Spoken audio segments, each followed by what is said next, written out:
Hola, buenas por aquí. Hoy traigo un invitado muy especial. Él es Erik Roth. Es un profesor de astrología. Él se especializa en astrología chamánica, aunque él ahora se va a presentar. La entrevista va a ser en inglés. Si tú estás por acá y hablas inglés, buenísimo. Y puedes dejar en los comentarios tus preguntas. Si no hablas inglés, no te preocupes. Igual vamos a subtitular la entrevista después para que puedas aprovechar toda la información que Erik nos va a comentar hoy. ¿Vale? Entonces, let's begin, Erik. I was introducing you to the people here, and it's great to have you. You're so welcome here. I really admire your work. I've seen many of your videos and your classes, and please introduce yourself. Tell us a little bit of what you do. What's your astrology perspective and everything? Thank you, Caroline. I'm really happy to be here. I've been practicing astrology for professionally for 13 years now, since 2010, and I have written one astrology book about Vesta that was published 3 years ago. I was at one time the managing director of the Shamanic Astrology Mystery School for 9 years. That ended a couple of years ago, 2021. And right now I'm continuing to do horoscope readings for people. I travel along the west coast of the U.S.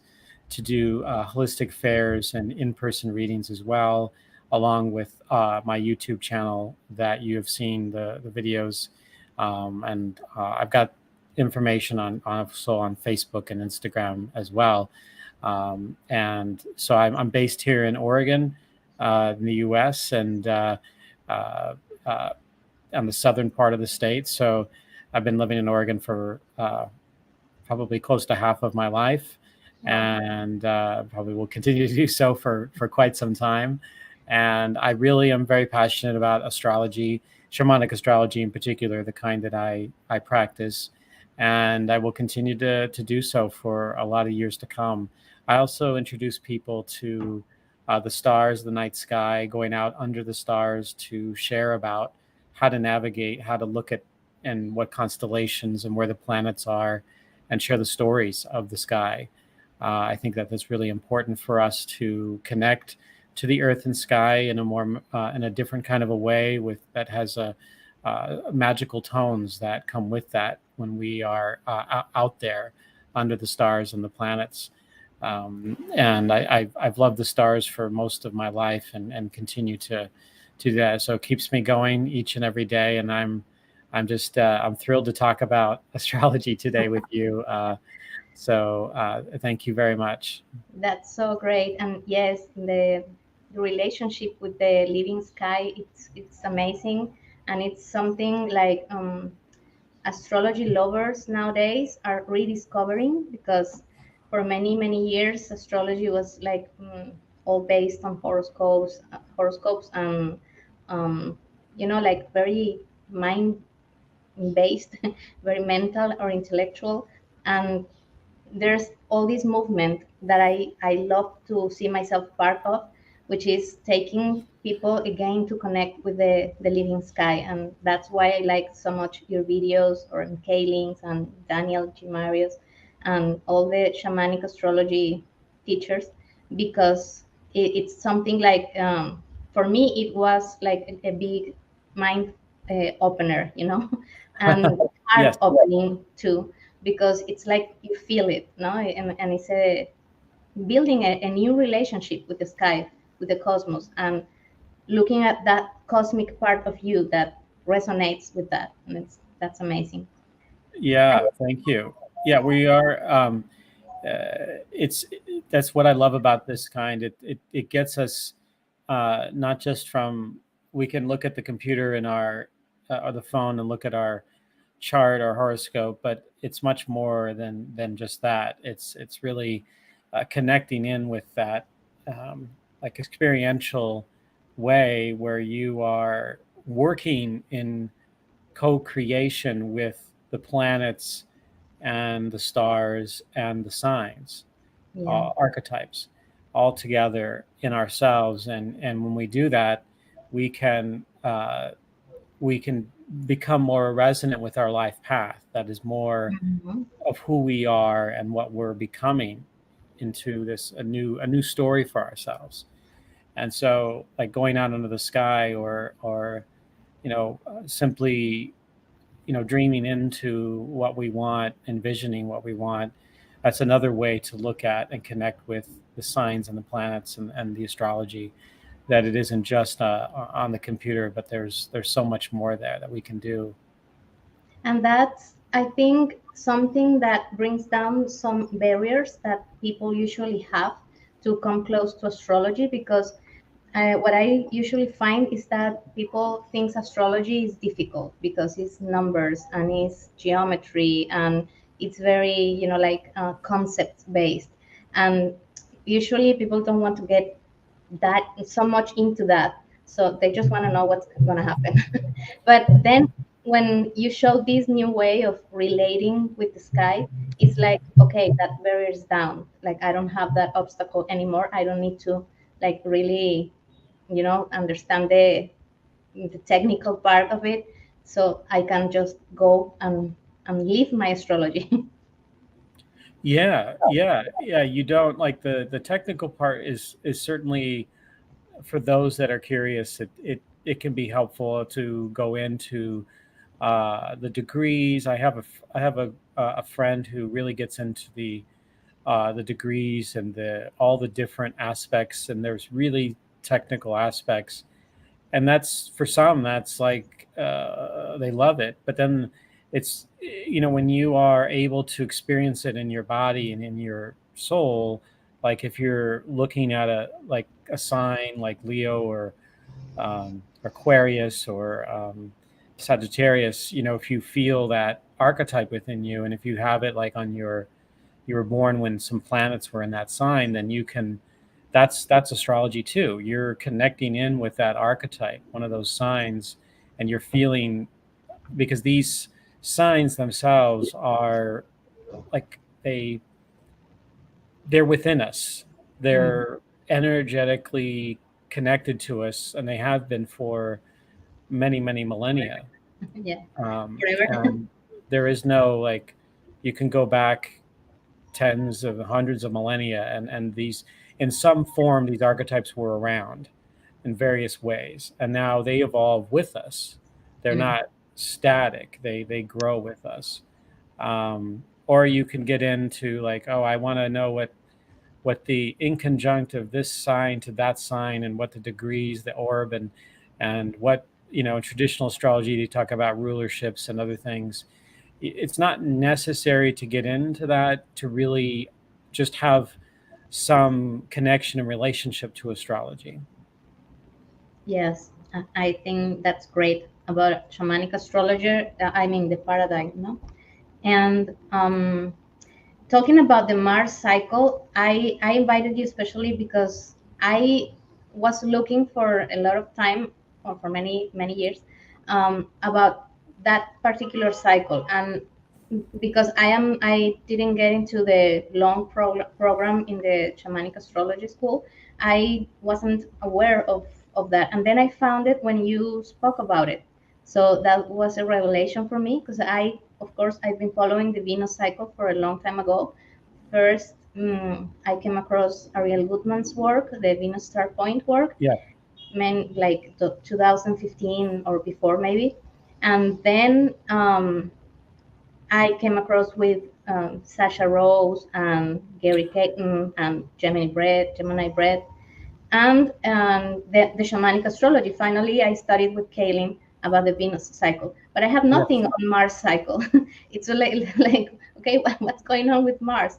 I saw some classes with Gary about the Venus Mars conjunctions, and that was like eye opening. But again, it was not about the Mars cycle itself. So I really appreciated when you like spoke about it, and I understand very clearly that cycle. It was very interesting. So I consider you an expert on Mars cycles because of that. Yeah, thank you. Yeah, it's the Mars, like a Venus cycle. The Mars cycle has its own rhythm, its own pattern, that a person, a human being, can go if they really like to go out and look at the night sky and follow the planet through the stars, through the constellations, and all the different things that it does, whether it be in the morning sky or in the evening sky. If it's meeting planets, like we're right now living in currently where Mars and Venus are getting very close to each other in the sky here in late June and early July. They're very, very. In fact, I looked last night and I saw them again. And Venus is slowly catching up, and will be at its closest point with Mars on July 1st. So it's really natural to like, okay, well, what's going on with these planets, and particularly since we're going to talk about Mars. Mars has it's a oh, let me start with this. In For thousands of years, a lot of cultures throughout history looked at the planets as gods and goddesses, and they understood. They studied the sky. They looked with it. They saw all the different ways that the planet would cross the sky and the constellations, and these helped inspire stories about these planets, these gods and goddesses. And over time, depending on the culture, whether you were in ancient Middle East or in Latin America and the ancient Mexico and the Central America and down into South America, or in ancient Asia, they had their own stories around the planets and what they did. And Mars is an interesting one that has spawned in modern times. There's the Mars cycle can be looked at as if people are familiar with Joseph Campbell and his work with mythology and stories called The Hero's Journey.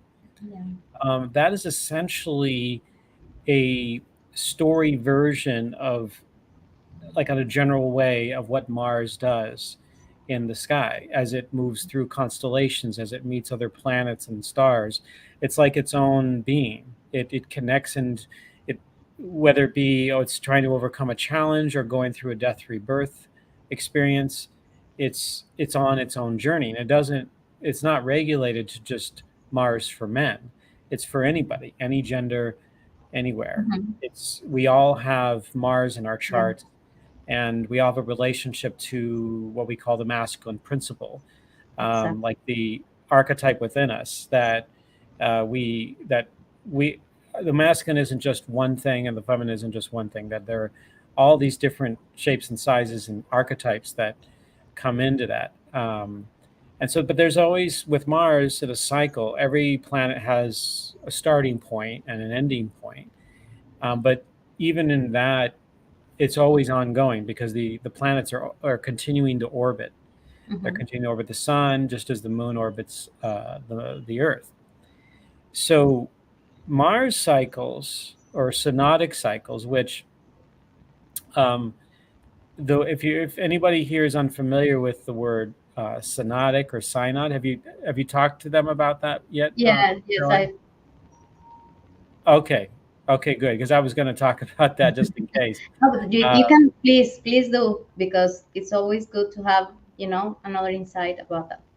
Yes. So the word synodic, synodic, comes from another root word from first from ancient Greece, synodos, meaning assembly or meeting. And there's another word called synod that one time related to Christian gatherings and functions and events. It was sort of a meeting place, so a meeting of religious figures and people that would come together. And so that was used to define a planetary, what we call a synodic cycle. It's essentially its relationship to the sun from being here on Earth, that we're looking in the sky and we're going, oh, hey, we've got a full moon, or we've got a first quarter moon. The moon is relating to the sun. So like the full moon is rising when the sun is setting. And a first quarter moon is halfway between the setting sun and the eastern horizon. So it's in that. But for Mars, how we and well, what was once the Shamanic Astrology Mystery School, they did change the name to the called Totems, Turning of the Ages Mystery School. So how that system defines the Mars cycle, synodic cycle, is when Mars, like a full moon, is coming up over the east while the sun is setting in the west. We can call it a full Mars if you want. That's when Mars is at its brightest, its closest point to the Earth, or near its closest point. And it's where we really notice it as a human being, like it really stands out. And so in shamanic astrology, it starts in that place, at opposition. So opposition is a full moon, and in this case, it relates to Mars when it's rising and the sun is setting. And that's different from Venus and Mercury, right? Because they do conjunctions, but they are in between Earth and the sun. So yes, so the way they start them. I know for Venus, I know Ariel Gutman starts her Venus cycle a little bit different than the shamanic astrology. The shamanic astrology version of Venus is when it first comes up before sunrise, when it's first visible in the early morning sky. And that's when what they call heliacal rise, meaning heliacal's rooted into the word helios, meaning sun. And that's a synodic cycle for Venus, and each time it lasts about 19 months, 584 days. For Mars, it's about 780 days on average, but it's not like with Venus, it's always 584 days. But with Mars, it can be longer. It can be close to 800 days or a little bit shorter than 780 days. And that's because Mars's orbit is more what they call elliptical. It means it's stretched out in certain parts of its orbit because Jupiter is such a big planet that it pulls on Mars a little bit in its orbit. So for Mars, it can be, in months and times of months. So about 25 to 26 months on average. So a little over 2 years. And the reason it's measured that amount is because that's the next time that Mars comes back into opposition with the sun. So that whole time is the Mars cycle. A little over 2 years is the Mars cycle. And it has different phases of the cycle. And, no matter where we are on the planet, Mars is going to be in a particular phase in its cycle. So, now we are in the right now we are in the challenges. I think you call the challenges phase, like when every time Mars joins with the moon. I love that part because it's very like movie like, like you get the new assignment, the new mission with the moon. Yes. So there are a total of 6 phases with the Mars cycle, and right now we're in the second phase, which is the challenges phase. And at one time, because this phase is the one that is most like some of what Joseph Campbell talks about in The Hero's Journey, meaning that the quote hero, whoever that is, or meets challenges when it goes out into his world or to their world, and it's up to that person to overcome and find new ways to overcome whatever challenge. And so the moon connecting with Mars symbolizes that challenge. So it brings in whatever sign that they're in. There could be a star or another planet nearby that also add to that, or maybe it's in a constellation, like for example the labors of Hercules. A lot of people probably familiar with that story. Well, this is similar. The Mars synodic cycle phase 2, what we're just talking about now, is similar to that, the hero's journey. And for example, there's a constellation that called the Lion, and It's different. Constellations and signs are different. So it's not the same sign as the Leo, but although 2,000 years ago it was very similar. So if Mars goes in there and then Hercules comes in, is like, oh, you got to fight the lion. So Hercules had to fight the lion in order to move on to his next challenge and succeed until he gets to that point. And that's more of a graphic way of looking at this when Mars is in the sky. So if you see Mars going through a constellation, or if it's meeting Venus, like it's about to do, or come close to Venus, then that Venus archetype and Venus presence is part of that challenge when the moon comes in and activates that. And recently there was that just happened, right? Yeah, that just happened last week. And they were like both, like the moon touched Venus, and then again Mars, like right away. Yeah, within about with less than a day. Yeah. And that was I took a picture of the Venus and the crescent moon, and then the next day it was cloudy and I couldn't take a picture of Mars and the moon. So but yeah, I did get to see a little bit of Venus, but the clouds were covering up part of Mars at that time. But that was happening in the sign of Leo, for example. And so there is a correspondence there with the more ancient story from Hercules, but from a shamanic astrology perspective, this is much more about self-love, about envisioning and inspiring and really claiming your power and being able to awaken that self-love in order to have more confidence and courage to step forth into the world. So there was a challenge in that way of like coming into that place of love, because at its essence, Leo, the sign of Leo, is about self-love. It is about a creative vision and inspiration and stepping forth into your power in that way. And so that would be like the challenge for Mars, the more recent one that took place. Yeah, it's beautiful. And I really like associated that with the recent Pluto in Aquarius cycle. Like Pluto just came back to Capricorn, and then we have all these things happening in Leo, adding the Venus Leo also retrograde that's coming soon. Yes. I think that's like balancing out, no, the influences of Pluto in Aquarius, at least the shadow part of those influences. How do you see that? Yeah, thank you. So that I know that Mars moved into Leo in May 20th, and Venus did in June 5th.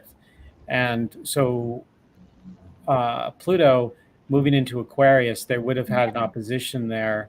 And then Pluto recently moved, as you said, moved back into Capricorn. So yeah, there is a little bit of that polarity with Pluto happening, and some of this could be of the shadow of Leo as well coming through.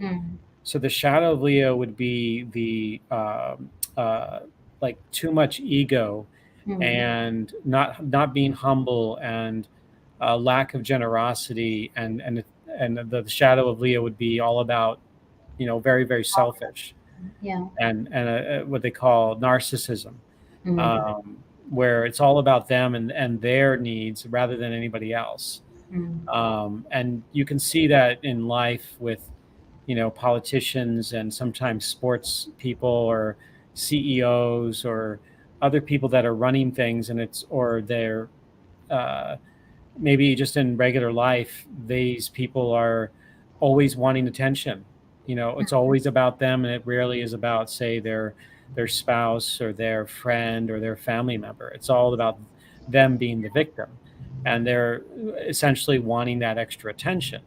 And so this is where the solution is self-love, meaning you've got to learn to love self and not necessarily trying to get it from a whole bunch of other people, that you've got it there within self. And so the Pluto can bring out that shadow, and you can see it on stage with the world very strongly when Pluto's doing that.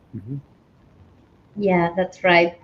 And then we're moving very soon after Venus goes retrograde. Well, I think it's after Venus comes direct again and the Leo cycle begins, that Mars is changing phases too. It's going to the um, behind the beams of the sun. Um, that's the initiation phase, I think. Mm-hmm. Mm-hmm. So Venus will go retrograde on July 22nd, Hmm. and then in Leo, near the star Regulus, Yeah.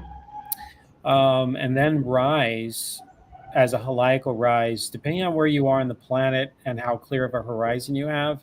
It may be the 19th of August or the 20th of August, but it'll be very bright and rise uh, ahead of the sun. And then the stage of where Mars stays in Leo until July 10th, and it moves into Virgo, and then it later it moves into Libra in September.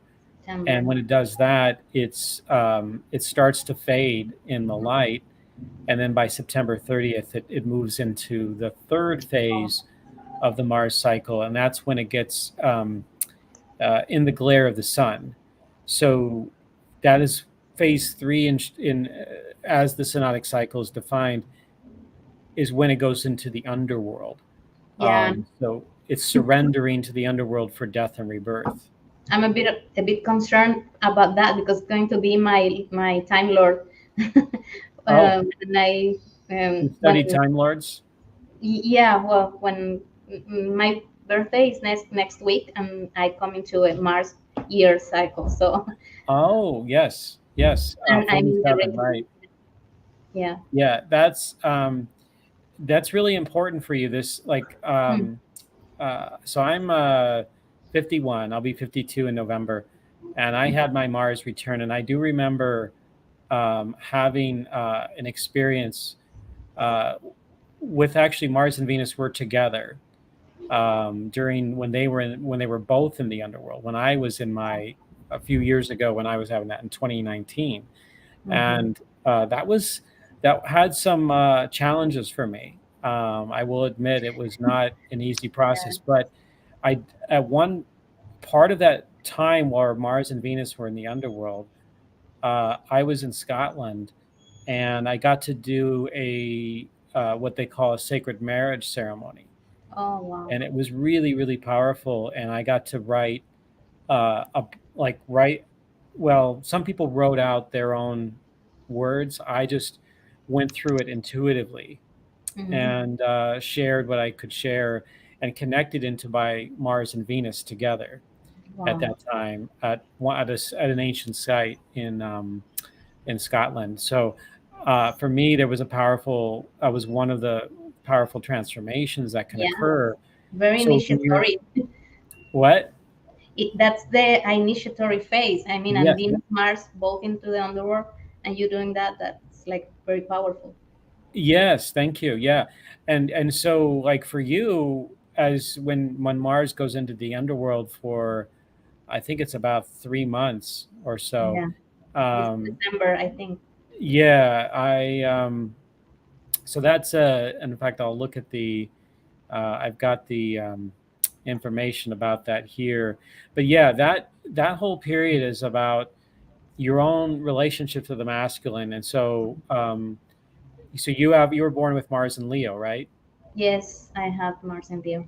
Yeah. So the the Mars cycle itself, this it supports this. Let me. I don't know why that's. Oh, here it goes. Here it is. So I wanted to bring in that so I have the dates right for the recording here. Um, so phase three, this goes until where is it? Oh, September 30th till January 8th. Oh, January. Okay. 2024. So just a week after December. Mm-hmm. And where Mars will disappear is right only 2 degrees away from the star Spica, which Mm. is a really powerful star that relates to the Earth and the feminine. Mm. And so there's something there for you that really connects into I want to say a very special place.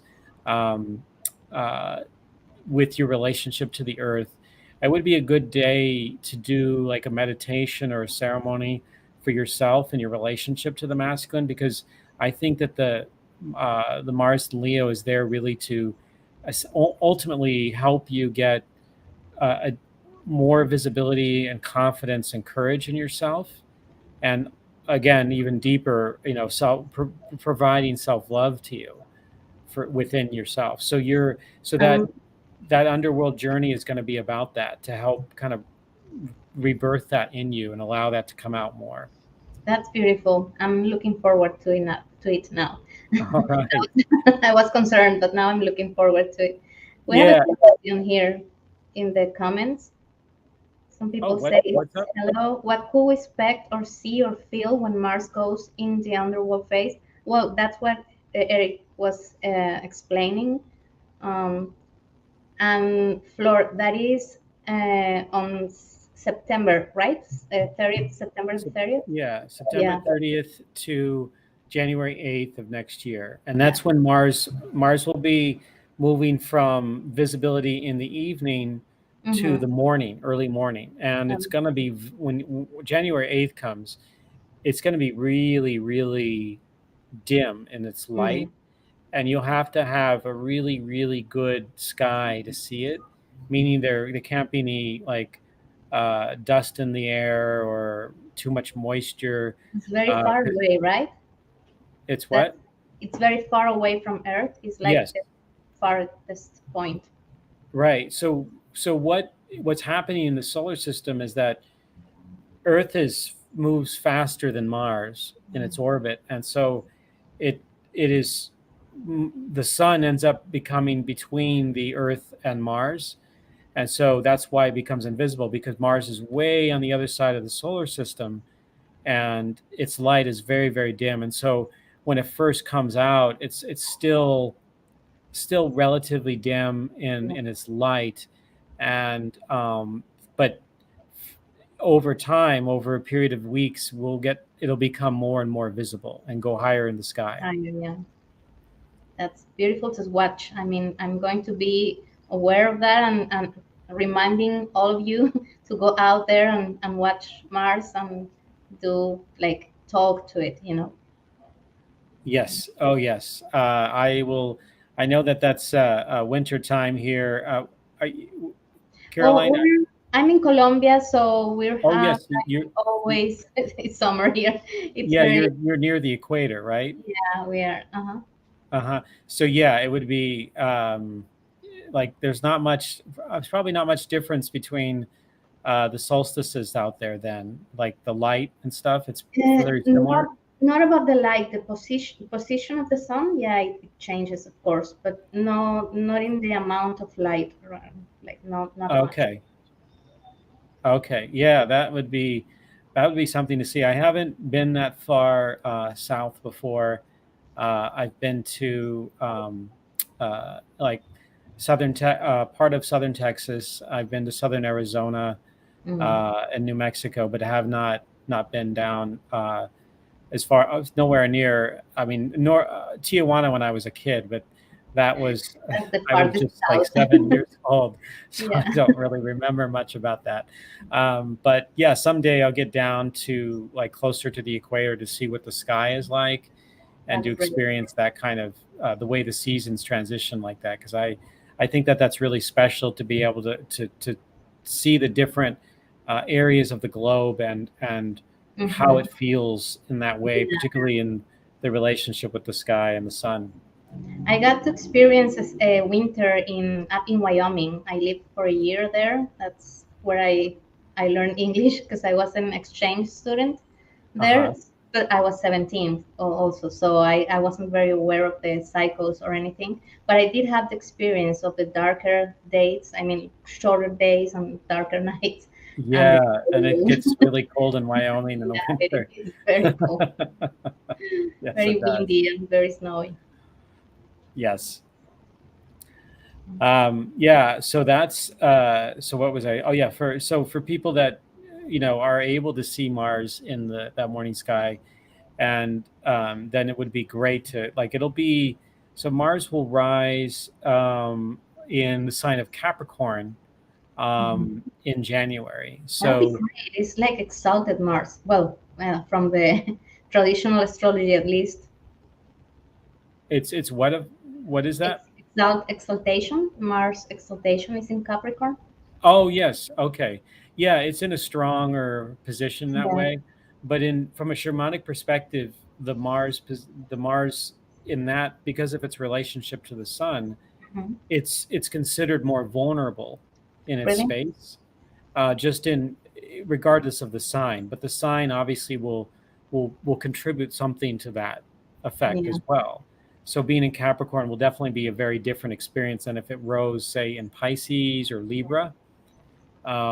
It would be very different. So there is an inner earth strength that can come from a Capricorn as it rises in the morning sky. That'll be great experience. Yes, yes, absolutely. And it has a conjunction with the sun on November 17th. So that's right in the middle of the underworld period. Mm-hmm. And so that once you get past that, then that starts to sort of that rebirthing after November 17th. And that'll be in the sign of Scorpio, 25 degrees Scorpio in the Very conjunction with profound. the sun. The what? Very profound. Very alchemy-like in Scorpio. Oh yeah, yeah.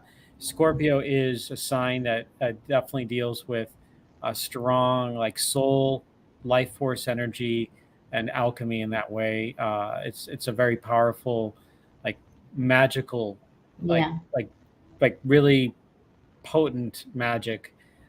Different kind of magic than say Gemini magic. Gemini magic is more mental magic and shapeshifting, whereas Scorpio magic is more from the will and the life force, the Mm-hmm. Kundalini Mm-hmm. coming through there. Yeah. And That's great.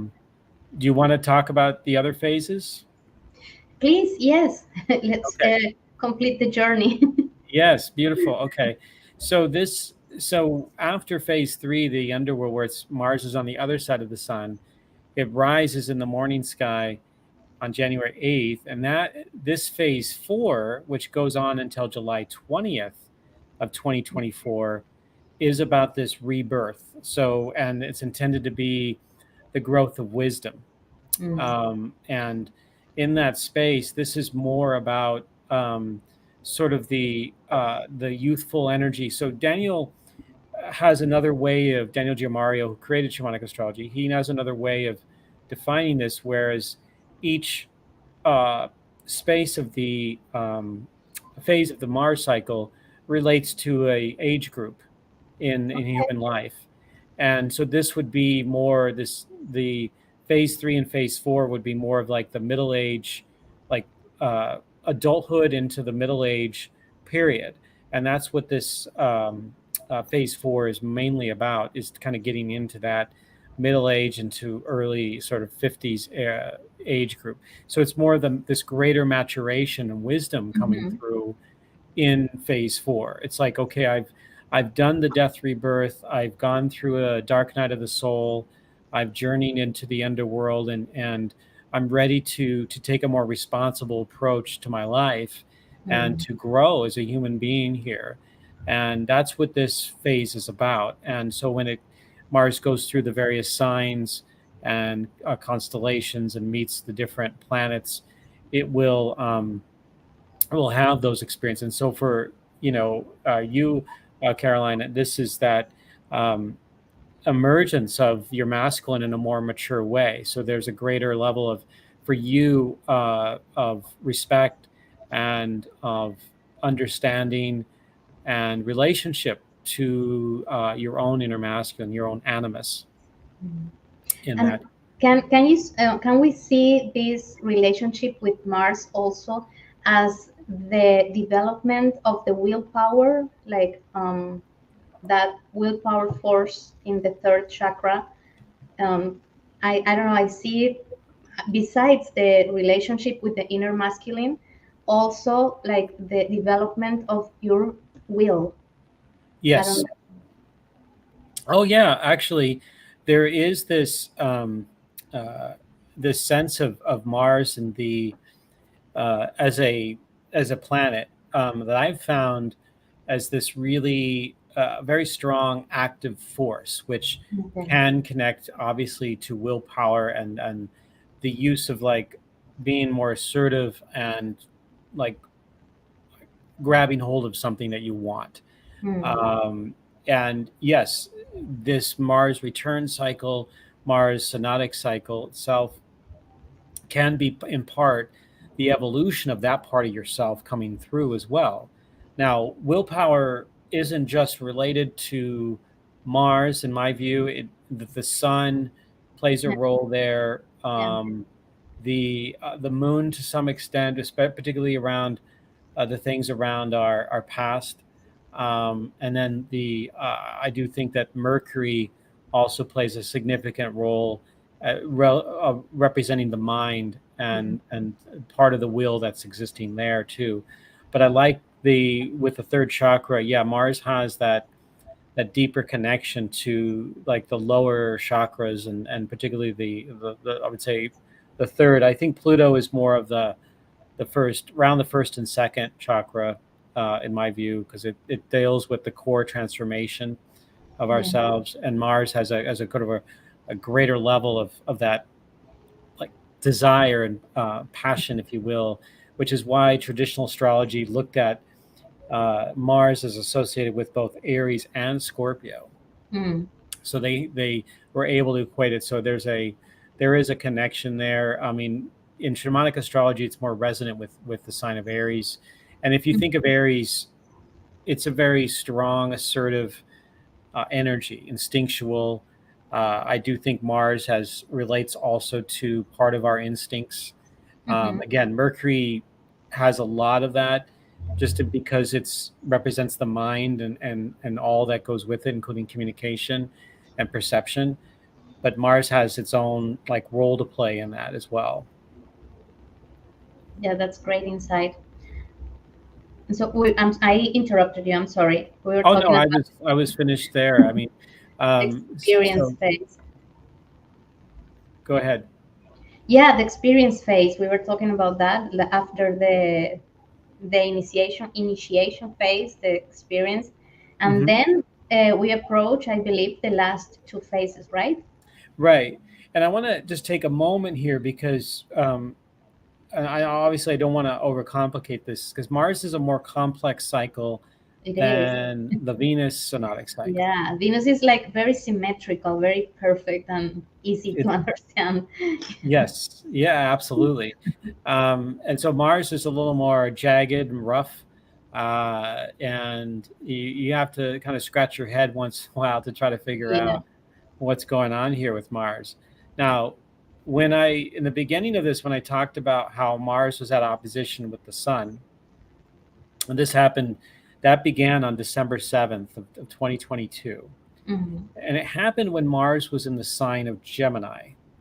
So one of the reasons why, not just the opposition, why we start that, well, Mars spent 7 months in the sign of Gemini from, I believe it was September, October. Let's see, hang on a second. Let me look. July, maybe like August. It was July uh, or August. August. You're right, August 20th, 2022, until what do you got? March 25th, Hmm. 2023. So A about lot of 7 months in that sign. And so Gemini becomes what they call the overtone or overstory time. of of the entire cycle. So the sign, so we have the synodic cycle, but the synodic cycle has a sign that becomes of great importance with it.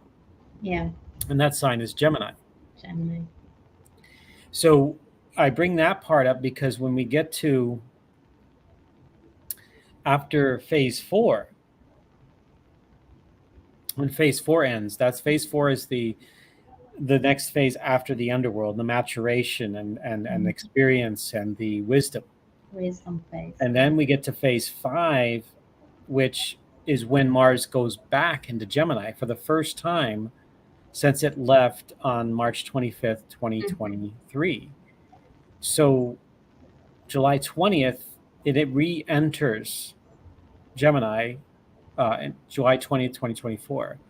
And it stays there for about a month and a half until it reaches the sign of the next overtone or overstory. Which is going to be like Cancer, right? Yes, exactly. Thank you. So Mars enters Cancer on September 4th, 2024. So that phase 5 is a more of an assimilation and integration of the sign of Gemini. It becomes the greater importance, and it's going to represent sort of that elder knowledge and maturity, like past the second Saturn return time period, where you are repurposing your life in a new way. Maybe you're changing like into the career that you've always wanted to go. Your family has the children are grown, and maybe whether you're divorced or together with a long-term spouse, then you're going to grow into a new part of yourself. And so Gemini, in this case with Mars, it's Gemini taking on a new life, a new way, a new wisdom that hasn't been seen in the human being. And so this can relate not only to obviously the relationship to your masculine, but also to your energy about what you want, how you grab hold of something, this active actional force like of finding mission and purpose. Mastery of the lessons that began with the Gemini meta God. Yes, absolutely. Yeah, I think it is that mastery is a good word of that. Thank you. All that you've taken on since the beginning of the cycle on December 7th, 2022. And I always like to, it isn't that obviously the cycle starts at the opposition, but all that led up to that from when Mars went into Gemini in August of 2022 also feeds into that a little bit too. And so now this is sort of the application and the integration and the mastery of all of that all those different archetypes Mars went through, and you as a human being are also working. You're working in concert with Mars in this, so you are both going through this. So that's where it can be more of a experiential type of a journey rather than just something happening to you. You are working with Mars in this way. And then we get to something called phase 0. And Daniel's Giamario, who ultimately took the Mars synodic cycle and was able to discern the different phases of this. And so phase 0, the reason it's called phase 0, not phase 6, is because we can think of it as a in-between phase. Between metamorphic phase, like kind of a metamorphic phase. Yeah, that's like, for example, I know that Kaylin Castell uses that for Venus during one part of her phase. Well, yeah, she uses it when Venus is in the retrograde phase and is changing, like from one meta goddess to the next. Yes, yeah, exactly. That's very similar to what is happening here. It's in phase 0. It's a gestation, incubation into the next synodic cycle. So it can be looked at as a metamorphic type of energy for Mars going through the transit. So it enters the sign of Cancer on September 4th, 2024, and goes all the way to, it actually goes into Leo for part of that time in November and December. And then January 6th, it goes back into Cancer and then goes into opposition with the Sun again on January 15th, 2025. So you have this, this dynamic of whereas the last synodic cycle, Mars just spent the entire time in Gemini. Gemini, yeah. So it didn't And it's have going to to be switch. sharing next time.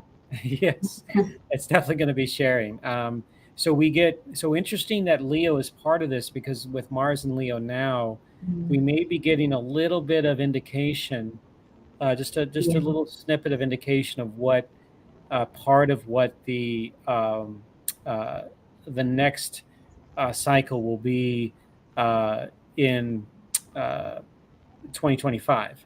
So we might be getting some additional clues around that. What have we've talked about Leo a bit earlier in this recording. So um, that'll be interesting to see what is happening now with the Leo energy as maybe it'll apply in about a year and a half.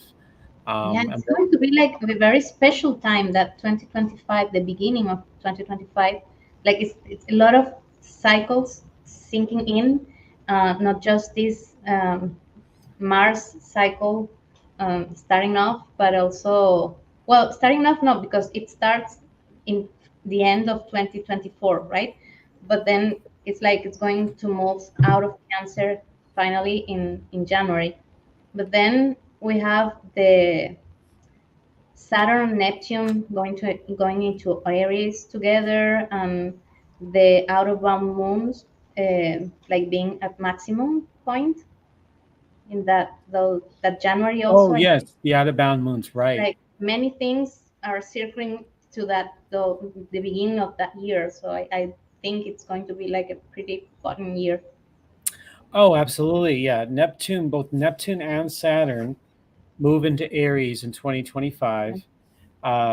Uranus Yeah, later in 2025, in the middle of the year, it moves into Gemini. Gemini also, yeah. Yeah, So so we've big got a change. lot of outer planet transitions, and Jupiter will be in Cancer also in 2025. So it'll join Mars. They'll be conjunct in June of 2025, actually. Wow. Um, Wait, hang on. They'll be no, not June. Oh, I see. I was looking at the wrong page.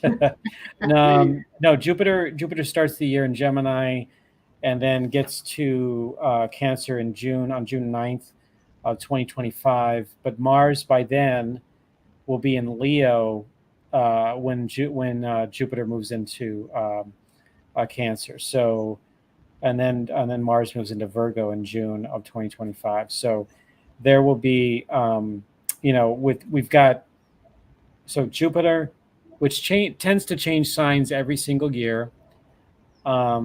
Saturn, Uranus, and Neptune all move into new signs, and that's pretty rare for three outer planets, to move into a new sign in 1 year. And then, Okay. so I'm sorry, yeah. I lost for a bit, but I think the recording got you, because I lost the image for a little bit. Oh, you lost a piece of the recording? I believe it got recorded, but it froze right here. Oh, oh my gosh. Okay. So I was So just just a saying little that, bit. Yeah. yeah, I was just saying that it's going to be remarkable in 2025 when the three planets move into a new sign: Neptune, Uranus, and Saturn. And now with Pluto, uh,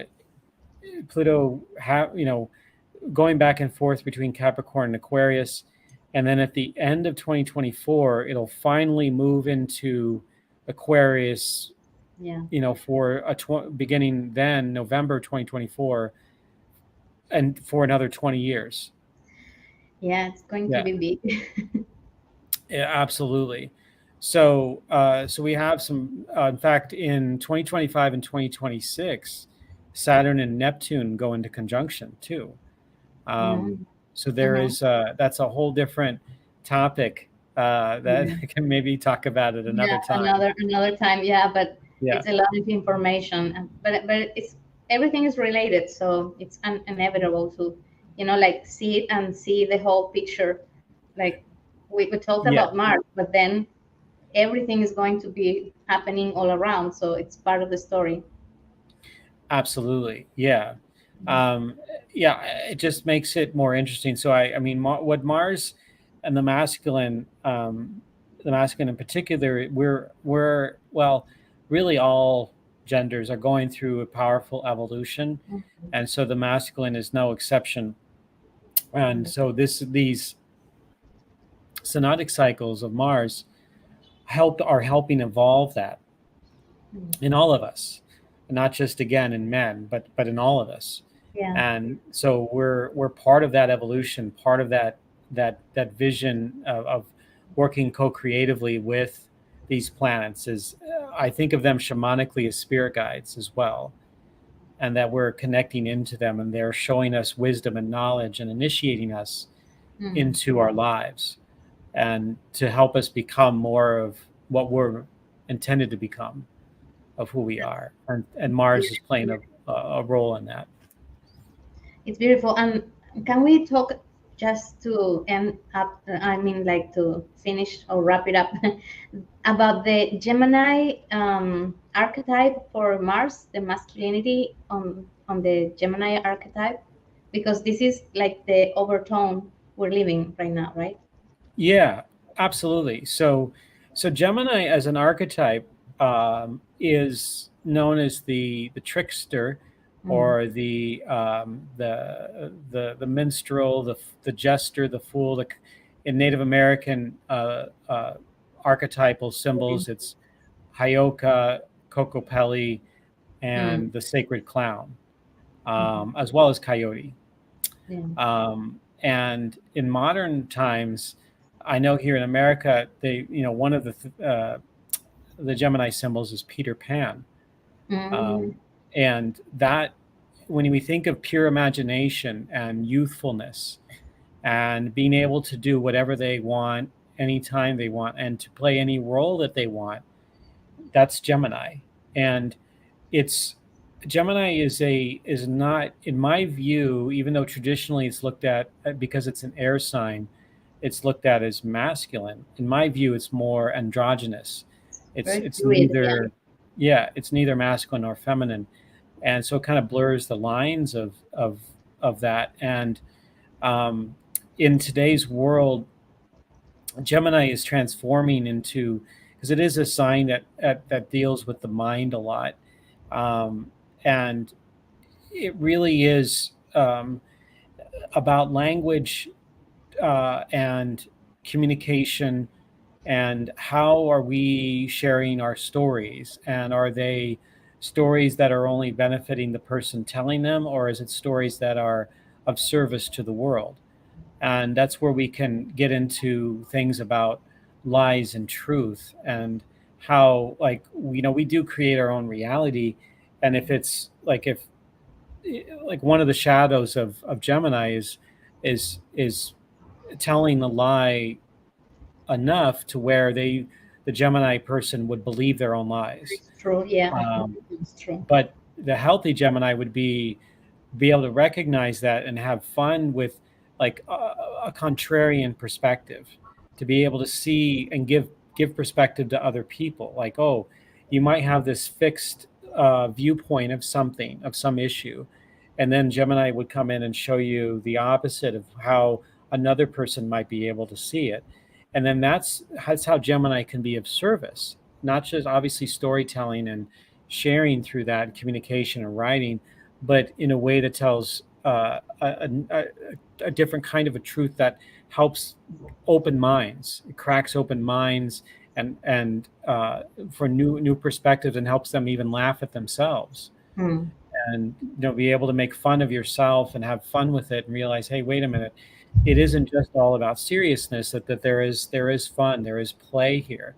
And so Gemini, in today's world, we do see it utilized in a lot of, particularly entertainment, and we see a lot of, like, when you think of networking and social media, Gemini is really strongly involved in that everywhere. But Gemini is, and again, it's neither masculine or feminine. This is how it's evolving. It's being more put towards more of the technological frontier. But it's also involved, Gemini. I mean, we can think of things in life like journalism and as messengers of the news, and being able to share that information that everyone is, can interpret in their own way. But this is the power that Gemini can have in that way, and this is how it's evolving. So this is the theme of the Mars cycle. The whole thing is that, like, what are we doing with communication, and how are we sharing our stories, and connecting with each other? There's a powerful relationship between Mercury and Gemini, and so all of that is kind of is connecting really, really strongly during this time. So, but also at the same time, we got to give ourselves a break once in a while and have some fun and enjoy our Yeah, lives and step that's into true. it. And whether it be with our kids or with our friends, just enjoying and having fun, and not like taking some time and going, okay, I don't have to have any purpose except to have fun, except to just enjoy and maybe laugh and tell stories, and be in that space for a while, and knowing that, okay, you've got responsibility later and you can do that later. So you can put time and effort into that space of fun and creativity and imagination. It's the word puer Hmm. and Gemini come in really strongly with this. So puer means it relates to youth, eternal youth. And we all have some elements of that within ourselves, but there are people out there that have strong Gemini, and Hmm. so they probably know what I'm talking about in that way. Um, but you could just learn also from children.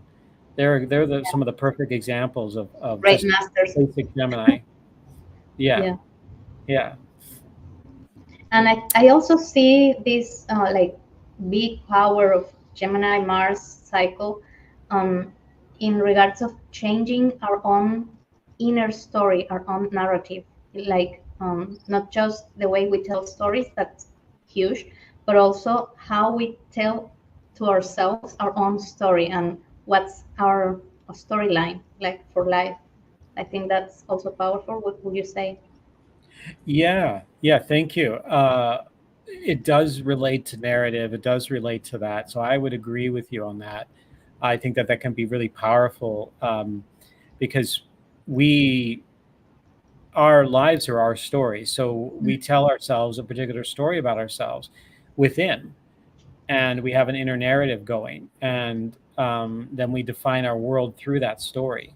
Mm. And if that story is unhealthy, toxic in some way, and this is where Gemini can be of great service, because it can share us a different perspective, a different kind of a story that would maybe we can customize it to fit ourselves and have a different kind of a narrative that is more healthy and more, has that side where it can be more fun and expressive, and connection with others. It could be another kind of human story, rather than just allowing, for example, of someone that allows their wounds to own them and define Yeah. them, and or Mm. their it could be a disease, it could be some Trauma. loss that we had in the past, or an abuse. You know, sure, those things are very, very powerful, but what do we want for ourselves? What do Mm. what are we choosing? And we can choose to write a new story for ourselves, not ignoring what has happened in the past, but owning the past, owning that story for ourselves, and allowing us to give us a strength, rather than just like hold us down like an anchor, Yeah. that you can't drag around all the time anymore. That's powerful. It's like this destilando. I don't know how to say that. This, like when in alchemy, the style, the medicine out of that story and writing something new with it. And I also see Mhm. like the Mars power, like the sword or the wand, with Gemini mixed all those archetypes, very magic. Like it's like we have the magic of the spells, in our words, and we have that sword of Mars, not just for slicing or cutting or anything, but just like to do something with our words. and that's magic, I think. Yes, that is the absolutely. That would be like that Mars Gemini magic. Absolutely. That's great. Yeah. Thank you so much, Erik, for your sharing and for your time and for accepting this invitation. And I am sure well, everyone that's going to see this translated later is going to enjoy it a lot. And probably they will post questions on the comments, and I will get them to you. So, or comments, or thank you, or anything. Oh, I'd love to hear that. Yeah, and I'm happy to answer any questions too. That would be fun to do. Great. And you later you can give me like your web page and all your contact information so people can reach Oh, you. yeah, I just realized I should have sent that before, but I can. Yeah, I'm that's okay. happy to do that. Actually, probably even later today. Great. That's I should be okay. able to send it. Yeah. Sure. And I'll put it under the video. Yes. Yes. Beautiful. Well, thank you so much. And thank you, all of you that were here on connected and sharing and asking questions. See you later. All right.